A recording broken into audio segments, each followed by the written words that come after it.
Welcome back to another technical deep dive here in the debug zone.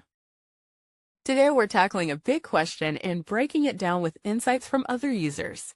Hopefully this clears up some misconceptions and helps you get the answer you need. So buckle up, stay a little curious, and let's jump right in.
And that's a wrap.